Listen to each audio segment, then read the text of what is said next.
ഉൽപ്പത്തി അധ്യായം 16. അബ്രാമിൻ്റെ ഭാര്യയായ സാറായി മക്കളെ പ്രസവിച്ചിരുന്നില്ല. എന്നാൽ അവൾക്ക് ഹാഗാർ എന്നു പേരുള്ള ഒരു മിസ്രയീമ്യ ദാസിയുണ്ടായിരുന്നു. സാറായി അബ്രാമിനോട്, ഞാൻ പ്രസവിക്കാതിരിപ്പാൻ യഹോവ എൻ്റെ ഗർഭം അടച്ചിരിക്കുന്നുവല്ലോ. എൻ്റെ ദാസിയുടെ അടുക്കൽ ചെന്നാലും പക്ഷേ അവളാൽ എനിക്ക് മക്കൾ ലഭിക്കും എന്നു പറഞ്ഞു. അബ്രാം സാറായിയുടെ വാക്ക് അനുസരിച്ചു. അബ്രാം കനാൻ ദേശത്തു പാർത്ത് 10 സംവത്സരം കഴിഞ്ഞപ്പോൾ അബ്രാമിൻ്റെ ഭാര്യയായ സാറായി മിസ്രയീമ്യദാസിയായ ഹാഗാറിനെ തൻ്റെ ഭർത്താവായ അബ്രാമിന് ഭാര്യയായി കൊടുത്തു. അവൻ ഹാഗാറിൻ്റെ അടുക്കൽ ചെന്നു. അവൾ ഗർഭം ധരിച്ചു. താൻ ഗർഭം ധരിച്ചു എന്ന് അവൾ കണ്ടപ്പോൾ യജമാനത്തി അവളുടെ കണ്ണിന് നിന്ദിതയായി. അപ്പോൾ സാറായി അബ്രാമിനോട്, എനിക്ക് ഭവിച്ച അന്യായത്തിന് നീ ഉത്തരവാദി. ഞാൻ എൻ്റെ ദാസിയെ നിന്റെ മാർവിടത്തിൽ തന്നു. എന്നാൽ താൻ ഗർഭം ധരിച്ചു എന്ന് അവൾ കണ്ടപ്പോൾ ഞാൻ അവളുടെ കണ്ണിന് നിന്ദിതയായി.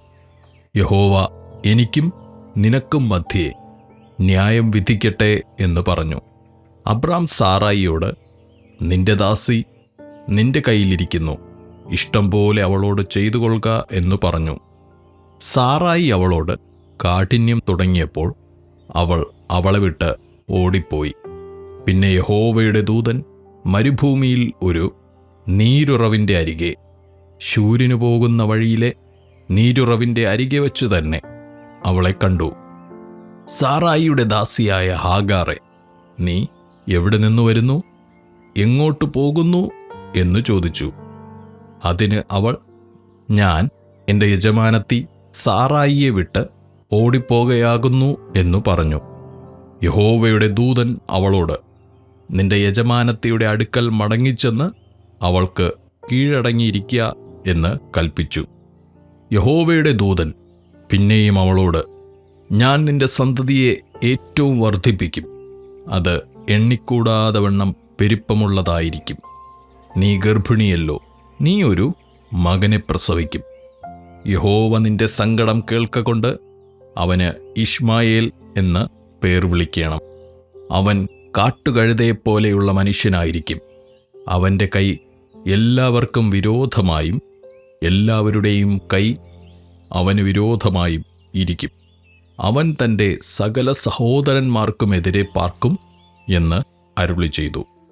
എന്നാറെ അവൾ, എന്നെ കാണുന്നവനെ ഞാൻ ഇവിടെയും കണ്ടുവോ എന്ന് പറഞ്ഞ് തന്നോട് അരുളി ചെയ്ത യഹോവയ്ക്ക്, ദൈവമേ, നീ എന്നെ കാണുന്നു എന്ന് പേർ വിളിച്ചു. അതുകൊണ്ട് ആ കിണറ്റിന് ബേർ ലഹയിരോയി എന്ന് പേരായി. അത് കാദേശിനും ബേരദിനും മധ്യേ ഇരിക്കുന്നു. പിന്നെ ഹാഗാർ അബ്രാമിന് ഒരു മകനെ പ്രസവിച്ചു. ഹാഗാർ പ്രസവിച്ച തൻ്റെ മകന് അബ്രാം ഇശ്മായേൽ എന്ന് പേരിട്ടു.